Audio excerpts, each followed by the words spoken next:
Hello everyone, and welcome back to Learning How to Knit. Here I have 10 stitches cast onto my needle, and today I am going to teach you how to purl. Now, to me, purling is the exact opposite of knitting, where with the knit stitch everything is done towards the back. With the purl stitch everything is done towards the front, and you insert your needle like so, with it pointing down and in the front. You hold your yarn in the normal manner that you would, and you wrap it around clockwise. And if you can kind of tell, my yarn is right in between there, and you just get your needle towards the back with that yarn back there and push off. So again, you insert it to the front, wrap it clockwise, round the back, and off. So let's show it from a different angle, wrapping it clockwise, through the back, and off, down, clockwise,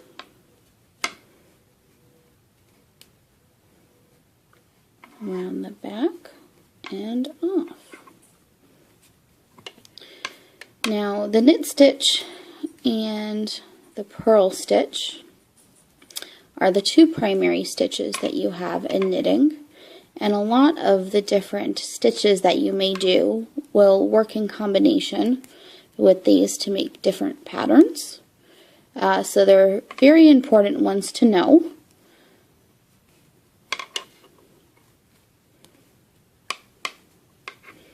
And again, needle pointing down, wrap to round clockwise, pardon my dog, through the back and off. Needle pointing down, wrapped clockwise, needle towards the back, just a sec. There we go, and off. Now, if you recall from the knitting video that I had made for the knit stitch, I had told you how the purl makes these little bumps. Let's flip it to the other side. And the knit stitch makes these V's. Now, one thing that can be done, if you want all of your knitting to look the same on one side and all of the knitting to look the same on the other, like you want V's on all one side and these bumps on the other, when you go to this side you would knit, and I'll show you what that looks like. So if we insert towards the back,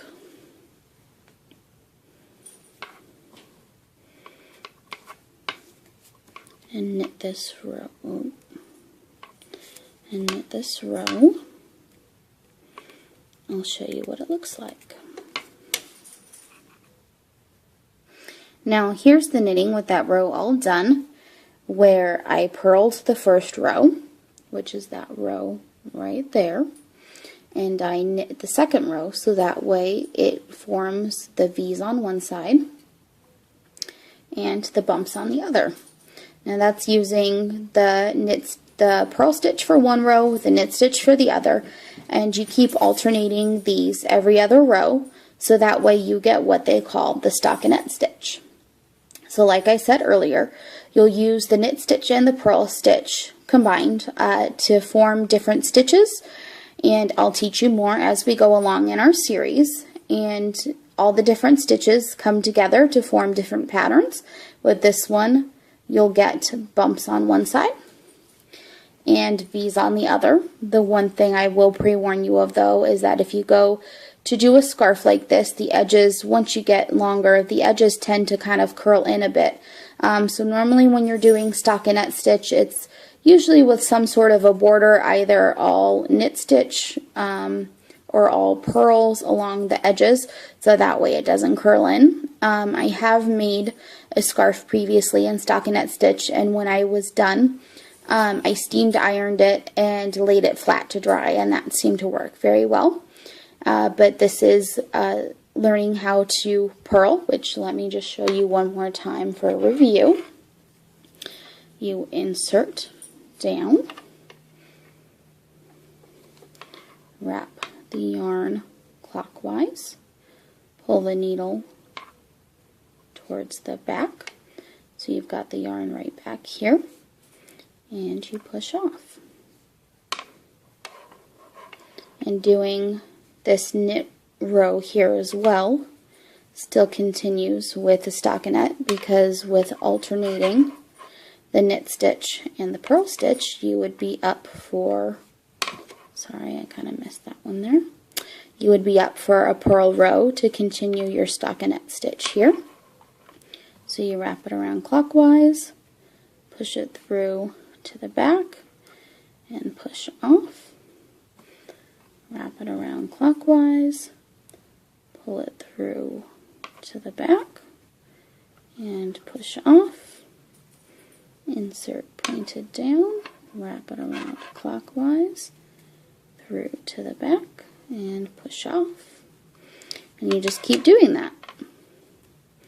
I hope that this is an easy tutorial for you. If you have any questions, like always, please feel free to ask.